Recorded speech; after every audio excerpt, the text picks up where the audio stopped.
Hi there everyone, welcome to this week's video where we're going to be discussing Spinoza's causal picture of the world.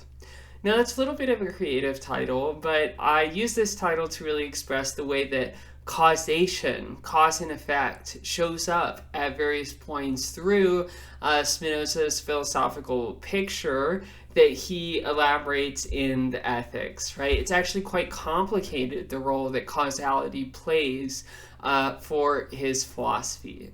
With that being said, let's get into it. Let's examine our first section on the board, which concerns Spinoza's causal epistemology. This is primarily clarified through E1A4, quote, "The knowledge of an effect depends on and involves the knowledge of the cause." Now, it might seem from a sort of ordinary everyday standpoint that this is unsatisfying, right? So, like, for example, think about my breakfast this morning, right? My breakfast has a cause, right? It is the person that cooked that breakfast, as it were, right? But it also seems like it has various other important features about it. For example, how it tastes, right? It seems like it's not really captured in that causal picture.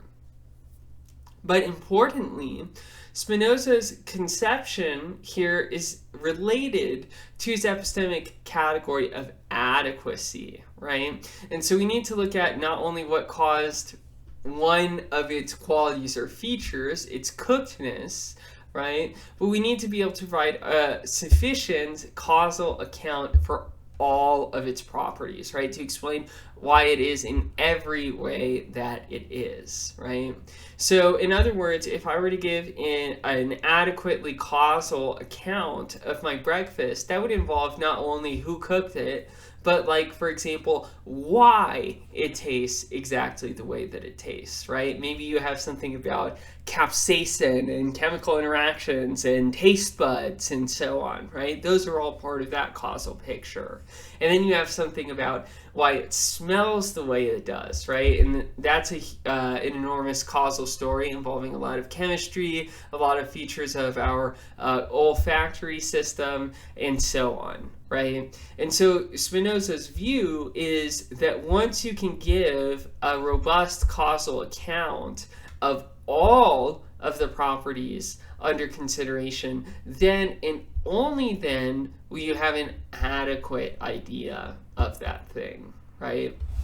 So in other words, it's very, very difficult to have an adequate idea of something. And it's important to point out that besides elaborating this very, very complex causal relationship, there's nothing to know about it, right? In other words, this causal explanation is completely exhaustive of everything that knowledge can tell us. All of knowledge is ultimately about cause and effect, right?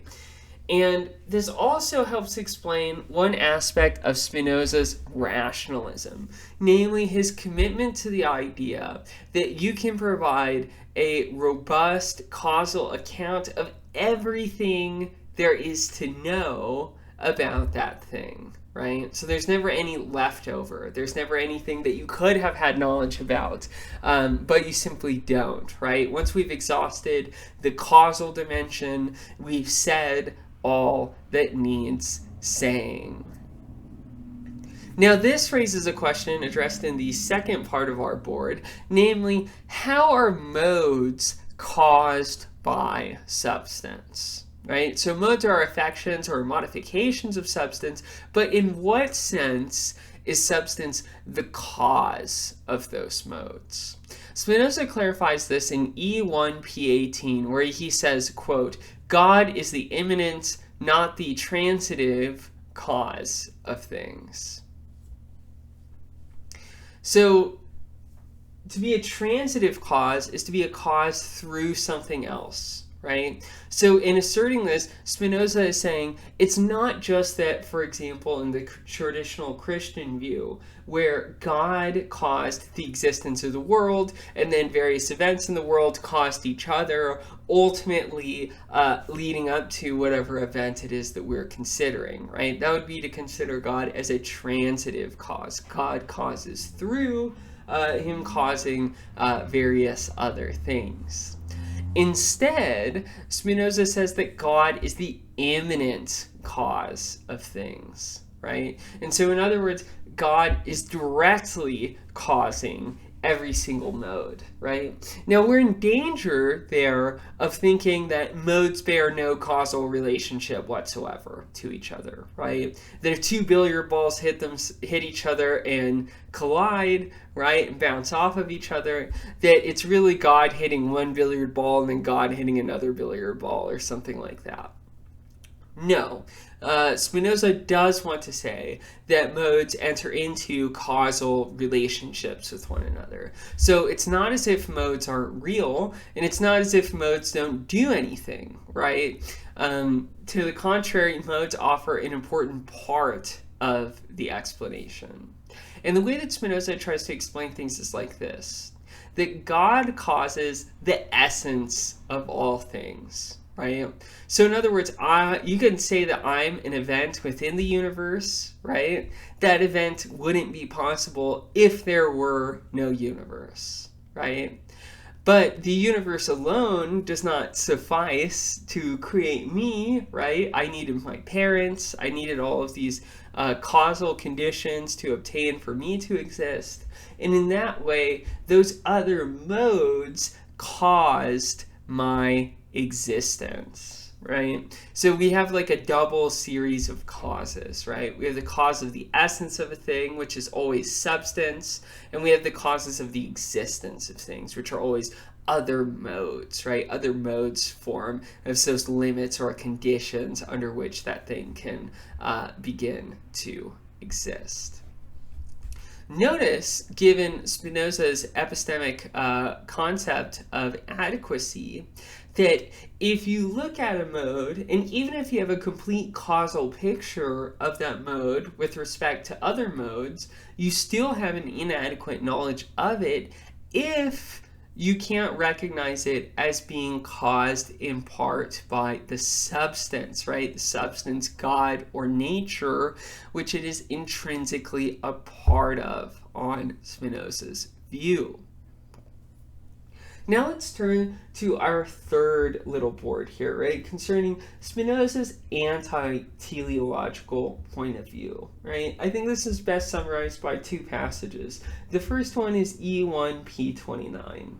Here Spinoza says, nothing in nature is contingent, nothing in nature could be otherwise, but all things are from the necessity of the divine nature, determined to exist and to act in a definite way. In other words, given the existence of God, everything that happened in the universe had to happen in exactly the way that it did and not otherwise, right? In the same way that a triangle has to have all of the features of triangles, right? And it can't fall short on that in any way, right? So we are necessitated in the exact same way that figures in geometry and so on are necessitated to have certain kinds of properties, right? Like, for example, the interior angles of a triangle placed on a two-dimensional surface add up to 180 degrees. In other words, everything that happens has a cause, right? And the ultimate cause is God or nature, right? And this also explains why Spinoza hates the idea of a purpose, right? He hates the idea of teleology. He hates the idea that God created the world so as to achieve certain kinds of purposes. And he gives his best explanation of why in the appendix to Book 1. Here he says, But I will make this additional point, that the doctrine of final causes turns nature completely upside down, right? What does he mean?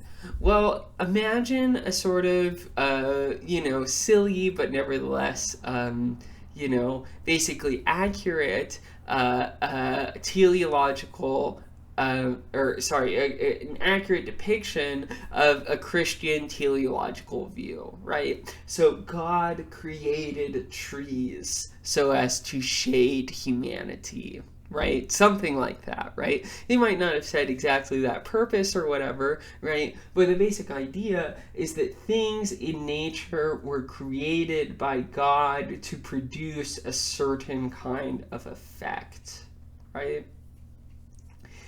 Spinoza thinks that anytime you use this form of reasoning, that you are making a mistake, that you are failing to acquire an adequate idea of things, that you're failing to truly understand nature, right? Why? Because you're making it sound like an effect caused its cause, right? All knowledge goes from cause to effect, right? It can't go from effect to cause, right? God didn't create trees so as to shade human beings, right? To the contrary, trees shade human beings as an effect, right, of their nature, right?